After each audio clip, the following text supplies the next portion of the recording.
Commerce. I am Harmani Tandon, your business studies and financial markets management mentor. और आज के इस सेशन में हम कवर करेंगे हमारे 150 मोस्ट इंपॉर्टेंट एमसीक्यूज का पार्ट 2। यानी आज के इस लेक्चर में हम कवर करेंगे चैप्टर नंबर 4 के important MCQs. So without wasting any further time, let's get started. What is simple interest? अब हमारा सिंपल इंटरेस्ट क्या होता है? हमारा वो इंटरेस्ट जिसे हम ओरिजिनल प्रिंसिपल पर कैलकुलेट करते हैं, वो हमारा सिंपल इंटरेस्ट होता है। So option A, interest calculated on both principal and previous interest, ये हमारा कंपाउंड इंटरेस्ट होता है। Interest calculated on a fluctuating balance, ये भी हमारा कंपाउंड इंटरेस्ट होता है। Interest that varies every year, ये भी हमारा गलत ऑप्शन है। क्यों? क्योंकि जो हमारा सिंपल इंटरेस्ट होता है वो हर साल फिक्स्ड रहता है। सो ऑप्शन सी होगा हमारा करेक्ट आंसर, क्योंकि interest calculated on original amount of money, यानी हमारा principal. What does the term principal refer to? अब यहाँ पे जो प्रिंसिपल टर्म हमने यूज करी है, इसका मतलब स्कूल वाले प्रिंसिपल की बात नहीं हो रही है। प्रिंसिपल टर्म का मतलब होता है वो अमाउंट ऑफ मनी जो हमने बोरो की हो या इन्वेस्ट की हो। So option number C will be the correct answer. अब बाकी के ऑप्शन आंसर क्यों नहीं होंगे? The total amount after adding interest, यहाँ पे प्रिंसिपल प्लस इंटरेस्ट की बात की जा रही है, तो ऑप्शन है हमारा गलत हो जाएगा। The extra money earned on an investment, ये भी हमारे इंटरेस्ट की बात हो रही है, तो ऑप्शन बी गलत हो जाएगा। Option D, the interest earned over time, ये इसमें भी इंटरेस्ट की बात हो रही है, तो ये भी हमारा गलत हो जाएगा। So option C will be the correct answer. If you borrow 10,000 for 25 years at 10% simple interest per annum, how much interest will you pay? अब सिंपल इंटरेस्ट हमें कैलकुलेट करना है, इसका बहुत इजी सा फॉर्मूला होता है, हर साल करते आ रहे हो। Principal into rate into interest upon 100, ये हमारा usually P into R into T होता है, बट हम परसेंटेज का साइन होता है, यहाँ पे परसेंटेज का साइन हटेगा तो अपॉन में 100 आ जाएगा। तो अब हमें प्रिंसिपल है हमारा 10,000, रेट है हमारा 10% और नंबर ऑफ ईयर्स है हमारे 25, तो आंसर होगा हमारा 25,000। तो ऑप्शन बी जो होगा हमारा करेक्ट आंसर होगा। Why is compound interest often called the eighth wonder of the world? अब हम कंपाउंड इंटरेस्ट को दुनिया का 8वां अजूबा क्यों कहते हैं? बिकॉज ये बहुत ही एक फैसिनेटिंग चीज़ है, क्योंकि इसमें हम इंटरेस्ट के ऊपर इंटरेस्ट काउंट करते हैं, कैलकुलेट करते हैं, जिससे हमें कम स्पैन ऑफ टाइम में बहुत ज़्यादा रिटर्न्स जो हैं वो देखने को मिलती हैं। तो option A, because it is difficult to calculate, नहीं ये कैलकुलेट करने में बहुत ज़्यादा डिफिकल्ट नहीं होता। Because banks use it to make money, banks इसे यूज डेफिनेटली करते हैं, बट जस्ट बिकॉज इसे बैंक्स यूज करते हैं इसलिए हम इसे eighth wonder of the world कहते हैं, तो ये ऑप्शन भी हमारा गलत हो जाएगा। Because it requires computers to calculate, अब हम कंपाउंड इंटरेस्ट को कैलकुलेट करने के लिए कंप्यूटर्स का यूज़ करें, इसलिए हम इसे दुनिया का 8वां अजूबा तो डेफिनेटली नहीं कहेंगे, तो ऑप्शन बी जो होगा वो हमारा करेक्ट आंसर होगा। Because it earns interest on interest leading to higher returns. What is meant by time value of money? अब टाइम वैल्यू ऑफ मनी बहुत इंपॉर्टेंट कंसेप्ट है इस चैप्टर का। इसका मतलब ये होता है कि आज मेरे पास जितने पैसे हैं और फ्यूचर में मेरे पास प्रोबेबली एज्यूम कि 10 साल बाद उतने ही पैसे होंगे, तो मेरे पास सेम अमाउंट जो आज है उसकी वैल्यू मेरे पास फ्यूचर में होने वाले पैसों से ज़्यादा होगी। अब ये कैसे होगा?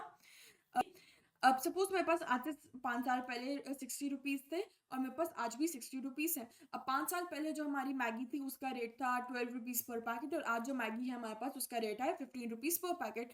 तो 5 साल पहले जो था मैं उसे उसमें 12 रुपये का एक पैकेट था और मेरे पास 60 रुपीज़ थे, तो मतलब मैं 5 मैगी के पैकेट खरीद सकती थी। लेकिन आज यही हमारा मैगी का पैकेट जो है वो 15 रुपये का हो गया है, तो मैं आज जो है वो सिर्फ 4 मैगी के पैकेट खरीद सकती हूँ। यानी मेरे पास जो 5 साल पहले भी 60 रुपीज़ थे, आज भी मेरे पास 60 रुपीज़ है, लेकिन उस टाइम पे मेरी 60 रुपीज़ की वैल्यू ज़्यादा थी।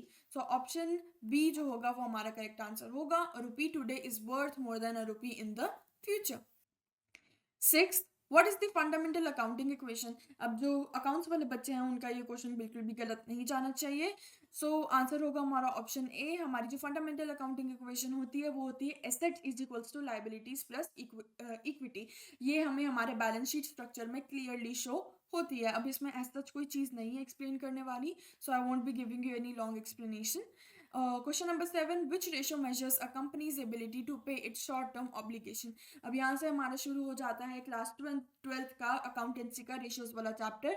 अब इसमें बिल्कुल वही रेशियोज हैं, सेम चीज़ें हैं। अब आपको इसके एमसीक्यूज कैसे आ सकता है? हो सकता है आपको रेशो का नाम दिया हो और आपको फॉर्मूला पूछा हो, आपको रेशो का नाम दिया और आपसे ये पूछा गया हो कि इस रेशो को हम और क्या क्या कह सकते हैं और क्या क्या नाम होते हैं इसके अलग अलग, और आपको क्वेश्चन में रेशो का नाम दिया गया हो सकता है और आपको उसकी इंपॉर्टेंस बतानी हो सकती है। आपको रेशो दिया गया हो सकता है, आपको ये भी बताना हो सकता है कि इसमें कैलकुलेट करते टाइम इसमें कौन कौन सी चीज़ें इंक्लूडेड होती हैं और इंक्लूड नहीं होती।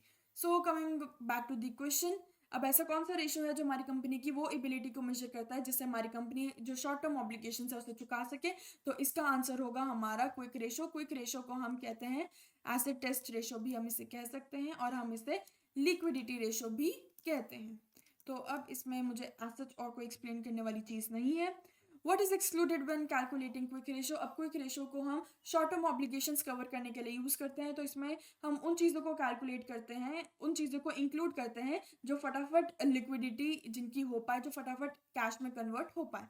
तो कैश तो हमारा रहेगा, तो ये हमारा ऑप्शन नहीं होगा। अकाउंट्स रिसीवेबल भी हमारे बहुत ज़्यादा लिक्विड होते हैं, ये इजीली कैश में कन्वर्ट किए जा सकते हैं। मार्केट सिक्योरिटीज़ भी हम कैश में इजीली कन्वर्ट कर सकते हैं, बट हमारी जो इन्वेंट्री होती है इसे कैश में कन्वर्ट करने में हमें काफ़ी ज़्यादा टाइम लग जाता है, तो इसलिए हम इसे क्विक रेशो में कैलकुलेट करते टाइम हम इन्वेंट्री को इंक्लूड नहीं करते। The inventory turnover ratio is calculated by, मैंने भी आपको बताया था, आपको रेशो का नाम दिया होगा और आपको नीचे फॉर्मूलाज दिए होंगे काफ़ी सारी, और आपको सही फॉर्मूला जो है वो उसे चूज़ करना पड़ेगा। अभी आपको जैसे बुक में दिए हुए हैं, जैसे आपको नोट्स में दिए हुए हैं, आपको इसे बिल्कुल एग्जैक्ट तरीके से याद करना पड़ेगा, बिकॉज रेशोज़ हैं, उसके फॉर्मूलाज हैं, इसमें मैं आपको कोई चीज़ ज़्यादा एक्सप्लेन नहीं कर सकती हूँ। तो ऑप्शन बी होगा हमारा करेक्ट आंसर। इन्वेंट्री रेशो का फॉर्मूला क्या होता है? Cost of goods sold upon average inventory. What is debt to equity ratio measure? अब डेट टू इक्विटी रेशियो से हम क्या मेजर करते हैं कि कंपनी का जो हमारा कैपिटल स्ट्रक्चर है उसमें डेट और इक्विटी का क्या क्या, डेट और इक्विटी किस किस रेशियो में है, किस किस प्रोपोर्शन में है। सो ऑप्शन बी जो होगा वो हमारा करेक्ट आंसर होगा। ऑप्शन ए हमें बता रहा है the company's total assets divided by total equity. अब हम इसमें टोटल एसेट्स और टोटल इक्विटी की बात नहीं करें, क्योंकि डेट टू इक्विटी रेशियो में हमें डेट और इक्विटी का रेशियो निकालना होता है, उनका ये बताना होता है कि ये हमारे कंपनी के कैपिटल स्ट्रक्चर में किस प्रोपोर्शन में है। तो ऑप्शन ए हमारा गलत हो जाएगा। The companies net profit margin, हम इसमें नेट प्रॉफिट मार्जिन कैलकुलेट नहीं करते, तो ये भी हमारा गलत हो जाएगा। The turnover of company's inventory, हम इन्वेंट्री टर्न ओवर रेशो में कैलकुलेट करते हैं, तो ये भी हमारा गलत हो जाएगा। So option B is our correct answer. Earnings per share is calculated as, again वही चीज़, आपको नाम दिया हुआ है और आपको फॉर्मूला पूछा हुआ है अर्निंग्स पर शेयर। अब आप इसके दिमाग से अपने दिमाग से ये सोच सकते हो कि हमारे पर शेयर पे कितनी अर्निंग्स होती है, हमें नाम से पता चल रहा है। तो net profit available to share holders upon number of shares, यानी हमें जो टोटल प्रॉफिट हम शेयर होल्डर्स को दे रहे हैं अपॉन नंबर ऑफ शेयर्स कर लेंगे, तो किसी भी शेयर होल्डर को उसके पर शेयर पे कितना प्रॉफिट आएगा, कितनी अर्निंग्स होंगी, तो उससे हम अर्निंग पर शेयर निकाल सकते हैं। So option C will be our correct answer. What is meant by net block? Net block से हमारा क्या मतलब होता है? जब हम कंपनी के एसेट्स की वैल्यू में से हम उनके डेप्रिसिएशन वाली वैल्यू माइनस कर लेते हैं, तो हमारा नेट ब्लॉक जो है वो आ जाता है। So option B will be our correct answer. The value of fixed assets after deducting the accumulated depreciation. So moving on to next question. Social and environmental responsibility sections in annual reports are mandatory for all companies. अब जो हमारे social and environmental responsibility section होते हैं ये mandatory नहीं होते, ये हमारे ऑप्शनल होते हैं। Are optional but show commitment to sustainability. Yes, अब कंपनीज क्या करती हैं, ये ऑप्शनल होते हैं, लेकिन जो अच्छी कंपनीज होती हैं, बड़ी कंपनीज होती हैं, ये यूजुअली अपनी जो रिपोर्ट्स होती हैं इसमें ये डाल देती हैं ताकि इनकी गुडविल बन जाए कि हाँ ये सस्टेनेबिलिटी प्रमोट करते हैं, ये इन्वायरमेंट की तरफ बहुत ज़्यादा रिस्पॉन्सिबल हैं, ताकि जो सामने वाला इन्वेस्टर है वो खुश हो जाए और उनकी कंपनी में इन्वेस्ट कर दे। Focus on financial performance only, ये पता चल रहा है कि सोशल एंड एनवायरमेंट रिस्पॉन्सिबिलिटी है, तो खाली फाइनेंशियल परफॉर्मेंस की बात यहाँ पे नहीं होगी। Do not affect investor decision, ये भी गलत है, बिकॉज जो हमारी सोशल एंड एनवायरमेंट रिस्पॉन्सिबिलिटी होती है ये हमारी गुडविल बेटर करती है, जब हमारी गुडविल कंपनी की बेटर होगी तो डेफिनेटली इन्वेस्टर पर फर्क पड़ेगा। तो ऑप्शन भी होगा हमारा correct answer. Now what does the current ratio indicate? पहला, कंपनीज लॉन्ग टर्म सॉल्वेंसी, नहीं, करंट से आपको पता लग रहा है कि प्रेजेंट की बात हो रही है, मतलब शॉर्ट टाइम पीरियड की बात हो रही है, और यहाँ पे हमने लॉन्ग टर्म बताया हुआ है, तो ऑप्शन ए जो होगा हमारा गलत हो जाएगा। The company's profitability over a period, नहीं, इसमें हम प्रॉफिट्स की बात नहीं करते। Option D the efficiency of asset utilisation, ये भी हमारा ऑप्शन गलत है। So option B will be our correct answer. Current ratio में हम ये देखते हैं कि कंपनी अपनी जो शॉर्ट टर्म ऑब्लिगेशंस है उसे करंट एसेट से कितना इफेक्टिवली और कितना जल्दी कवर कर सकती है। सो एक्सप्लेनेशन, फॉर्मूला क्या होता है हमारा करंट रेशियो का? Current assets upon current liabilities. A ratio above indicates good liquidity. अब ये भी आपको बहुत ढंग से याद करना पड़ेगा। अगर रेशियो हमारा 1 से अबव आ रहा है तो मतलब ये गुड लिक्विडिटी है, ये कंपनी के लिए अच्छा साइन है। Why others are incorrect, other option गलत क्यों है? कि यहाँ पे ऑप्शन ए में हमें गिवन है कि लॉन्ग टर्म सॉल्वेंसी की बात हो रही है, बट करंट रेशियो जो है वो प्रेजेंट टाइम यानी शॉर्ट टर्म की बात करता है। Profitability is measured by net profit margin not this ratio. अब जो प्रॉफिटेबिलिटी यहाँ पे गिवन है इसे हम नेट प्रॉफिट मार्जिन से कैलकुलेट करते हैं, और जो यहाँ पे एसेट यूटिलाइजेशन की बात की गई है ये एसेट टर्नओवर रेशियो से कैलकुलेट होती है, ना कि करंट रेशियो से। What does return on assets measure? अब नाम से पता लग रहा है रिटर्न ऑन एसेट्स मतलब एसेट्स को हम यूटिलाइज करके उस पर प्रॉफिट्स कमा रहे हैं, तो अब हम ऐसे सिमिलर ऑप्शन को ढूंढते हैं। How efficiently a company uses its assets to generate profit, तो हमारा ऑप्शन बी जो होगा वो हमारा करेक्ट आंसर होगा। अब ऑप्शन ए को देखते हैं, the percentage of revenue that becomes net profit. इसकी हम बात नहीं कर रहे बिकॉज इसमें एसेट्स की हमारी कहीं भी बात नहीं आ रही है, तो ऑप्शन ए जो होगा हमारा गलत हो जाएगा। The company's total debt compare to equity, ये हमारा डेट टू इक्विटी रेशियो में आता है, तो ऑप्शन सी भी हमारा गलत हो जाएगा। The number of times inventory is sold in a period, ये हमारा इन्वेंट्री टर्नओवर रेशियो में आता है, तो ऑप्शन डी भी हमारा गलत हो जाएगा। So option B will be a correct answer. What is working capital? The total assets of a company, नहीं, वर्किंग कैपिटल का फॉर्मूला क्या होता है? Current assets minus current liabilities, ये होता है हमारा वर्किंग कैपिटल। तो the funds invested in fixed assets, हम करंट की बात कर रहे हैं तो यहाँ पे फिक्स का तो मतलब ही नहीं पैदा होता, ऑप्शन सी हो गया हमारा गलत। The long term financial position of a company, ये हम बैलेंस शीट में देखते हैं, तो यहाँ पे हमारा वर्किंग कैपिटल का यूज जो है वो नहीं होगा, ऑप्शन बी जो होगा हमारा करेक्ट आंसर होगा। The difference between current assets and current liabilities, मैंने अभी आपको फॉर्मूला लिख के बताया है।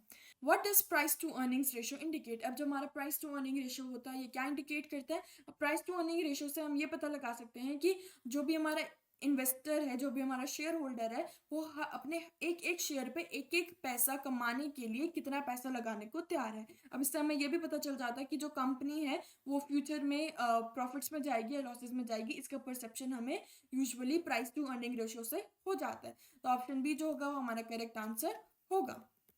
इस डेप्रिसिएशन, अब कॉमर्स वाले बच्चों को इसमें बिल्कुल भी गलती नहीं करनी चाहिए। डेप्रिसिएशन क्या होता है? जब भी हमारी जो एसेट्स होती हैं, फिक्स्ड एसेट्स होती हैं, उनकी वैल्यू में रिडक्शन आता है due to wear and tear, तो ये हमारा डेप्रिसिएशन होता है। ऑप्शन बी हो गया हमारा correct answer. What does the return on equity measure? अब इसमें हमें नाम से पता लग रहा है रिटर्न ऑन इक्विटी मतलब हमारी इक्विटी पे कोई रिटर्न्स आ रहे हैं, कोई प्रॉफिट्स हमें मिल रहे हैं। तो the efficiency of asset utilisation, asset यहाँ पे नहीं आएगा बिकॉज यहाँ पे बात जो हो रही है वो इक्विटी की हो रही है, तो ऑप्शन ए जो हो गया हमारा गलत हो गया। The return the proportion of debt in a company capital structure, ये हमारा डेट टू इक्विटी रेशियो से आते हैं, तो ये भी हमारा गलत हो गया। The total profit before tax, ये भी हमारा गलत हो गया, तो ऑप्शन सी जो होगा हमारा करेक्ट आंसर होगा। क्यों? The return generated on share holders equity, मैंने अभी आपको एक्सप्लेन किया।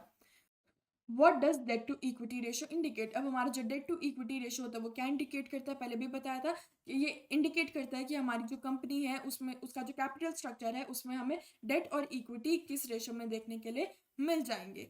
सो option A, the company's total assets divided by equity, ये हमारा ऑप्शन गलत है, ये सही नहीं है। The efficiency of a company in generating revenue from assets, ये हमारा एसेट टर्नओवर रेशियो है, तो ये भी हमारा सही नहीं है। The percentage of sales revenue converted into profit, ये हमारा नेट प्रॉफिट मार्जिन है, तो ये भी हमारा करेक्ट नहीं है। Option B will be our correct answer. The proportion of debt in financing compare to equity, यानी कंपनी के कैपिटल स्ट्रक्चर में कंपनी के पास जितने भी फाइनेंशियल रिसोर्सेज हैं उसमें डेट का प्रोपोर्शन कितना है एज कम्पेयर टू इक्विटी, ये हम डेट टू इक्विटी रेशियो में समझते हैं, पढ़ते हैं।